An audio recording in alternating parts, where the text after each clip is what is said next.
So I came across this argument, and for the life of me, it makes no sense at all. In fact, it may well be one of the stupidest things I've ever heard in my life. This is supposedly an argument for the existence of the supernatural, but it's so ridiculous and convoluted that I find it really hard to take seriously. Well, I would if I didn't know the person making the argument was dead serious. So let's take a couple of minutes to look at this nonsensical claim and see if we can make the slightest bit of sense of it. Now, this argument appeared on a forum and was written by a self-identified non-theist who also happens to be a religious accommodationist. He doesn't want the religious to ever feel bad about the ridiculous things that they believe, so he spends a lot of time making excuses for them and explaining why we shouldn't point out the real idiocy of their beliefs.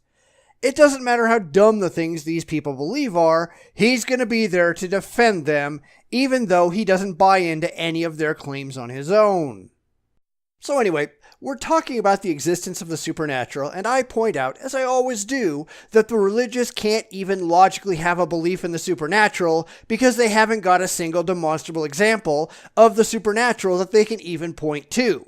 The supernatural doesn't even have a coherent definition. People can only describe what it is not. They have no idea what it actually is. They can't describe what it's made of. They can't describe where it is or anything else about it. They can only tell us what the supernatural is not. Because of that, there's no way to point to anything and say, that is supernatural, because there's no way to define any characteristic that can be identified that way. They have no means of saying, here is how we know that something is supernatural, and here's how I've determined that this is true. The whole question is just nonsensical. But our intrepid accommodationist says that people in the past simply misidentified entirely natural events as supernatural, and because these people believe very strongly that these things are supernatural, therefore the supernatural exists. Dude, that's not how things work in reality. Your argument isn't even coherent. If you believe something that is false, you're just wrong. Your beliefs don't change the state of reality, and even acknowledges that these people are factually incorrect, but that doesn't matter because, to them, these things are real. This is by far one of the stupidest things I've ever heard in my life, so I decided to explore it a little more. I brought up unicorns. People once thought unicorns were real, and some people still do. Does the fact that people once strongly believed in unicorns mean that unicorns once existed? And according to him, yes. People mistook a particular breed of goat as a unicorn. Stories sprung up about this case of mistaken identity, and therefore unicorns were real because people's beliefs made them so. According to him, unicorns were in actuality just goats with a case of mistaken identity.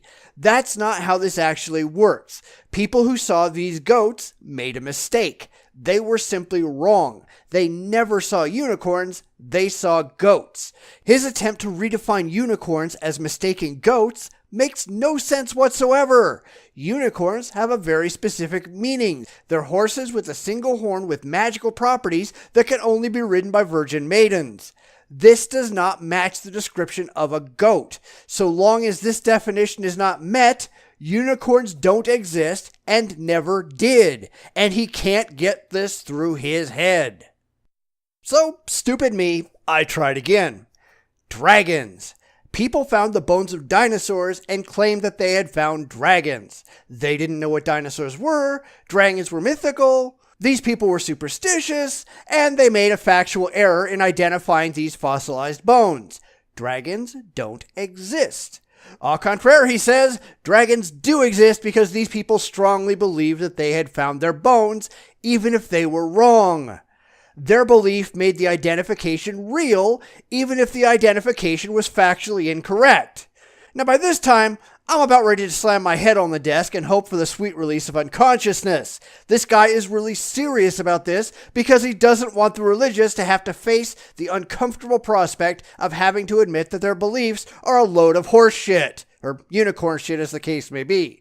He thinks if he can spin their faith as a case of well-intentioned but factually incorrect identification, then they don't have to be depressed over their ridiculous faith. Somehow, I don't think the religious would agree with his assessment. And this is the kind of thing I find with accommodationists all the time. They're ready to spin anything to get the religious out of their logical trap. He isn't interested in any actual evidence for anything. He's interested in what believers consider evidence, even if it's entirely subjective or imaginary. It doesn't matter if it's valid or demonstrable. It doesn't matter if it makes any sense. As long as the believer believes it, that's good enough for him.